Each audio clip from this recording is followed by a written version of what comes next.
You know, in the history of American crime, there are some mysteries that are just so chilling, they kind of become legends. Today, we're going to dive into one of the most infamous of all time, the Zodiac Killer.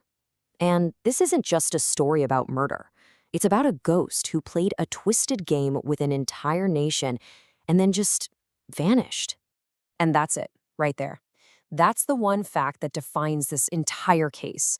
The real horror isn't just in the awful crimes he committed, it's that he was able to simply disappear, leaving behind this legacy of fear and a ton of unanswered questions that honestly still haunt us to this day. So, to get this, we have to go back in time. Our story starts in Northern California, back in the late 1960s. It was this era of big change, but a really dark shadow was about to fall over the whole region, turning these quiet, idyllic lovers' lanes into absolute scenes of horror. The first attacks were just brutal and totally baffling. In December of '68, a young couple was murdered on this remote road, and it just seemed like a horrible, isolated tragedy. But then, 7 months later, another couple was attacked just a few miles away. This time, though, one of the victims survived. And what happened right after that? Well, it changed everything. Okay, so get this. Less than an hour after that second attack, a man calmly calls the police. He doesn't just claim responsibility for the crime that just happened, but he actually connects it back to the murders from the year before.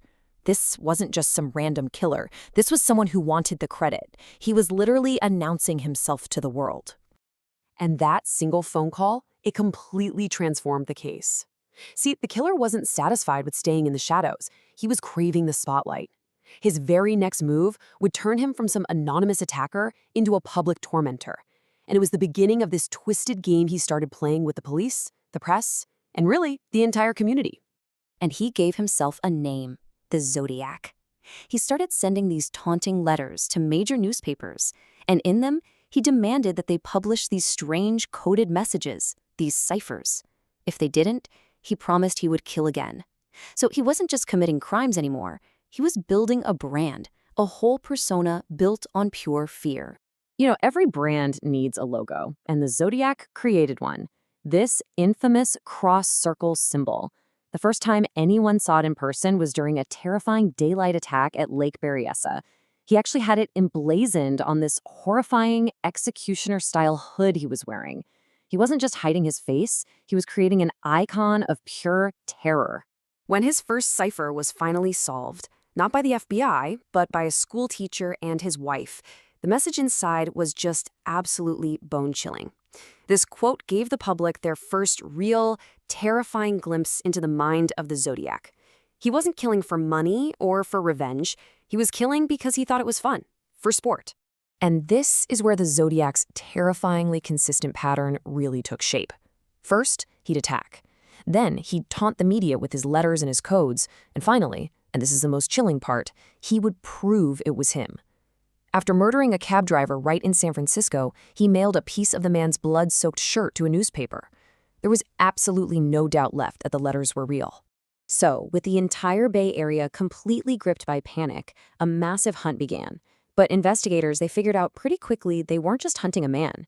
It felt like they were hunting a ghost. He was so methodical, so brazen, and he seemed to be everywhere and nowhere all at the same time. You have to remember, the challenges facing the investigators were just immense. I mean, this was an era before modern forensics, like DNA analysis, even existed. Eyewitness descriptions were all over the place. His attacks were totally random, with no clear victim profile, which made it impossible to predict what he was going to do next. And the ciphers he sent? They were so complex that some of them wouldn't be solved for another 50 years. So with the investigation basically stalled and the public absolutely terrified, there was really only one question hanging over everyone. Who was the Zodiac? Over the years, dozens and dozens of names have been floated, but one has always stood out from the rest. Arthur Lee Allen. Look, there was a lot of circumstantial evidence pointing his way. He owned the right brand of watch, he wore the right size boots, but there was never anything concrete.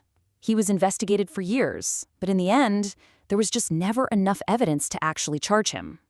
The case stayed open.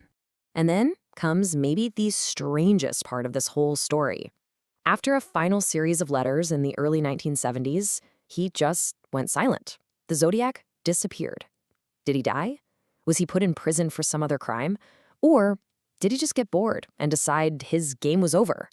We still have no idea. You know, that sudden disappearance is a huge part of why this case still fascinates and horrifies us so much. It's a story with no final chapter, a monster who was never unmasked, and that leaves us with a mystery that has now endured for over half a century. And this, right here, is the central frustration of the Zodiac case. We have so many pieces of the puzzle, right? We know what he did, we know what he wrote, we know the symbol he used and the terror he created. But the most important pieces, his name, his face, his motive, all of those are still missing. And just to give you a sense of this mystery's staying power, think about this.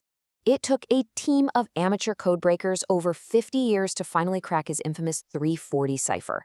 That was in 2020. The puzzles he left behind were so complex, they literally outlived entire generations of investigators. Because he was never caught, the Zodiac has become way more than just a criminal. He's a full-blown cultural phenomenon.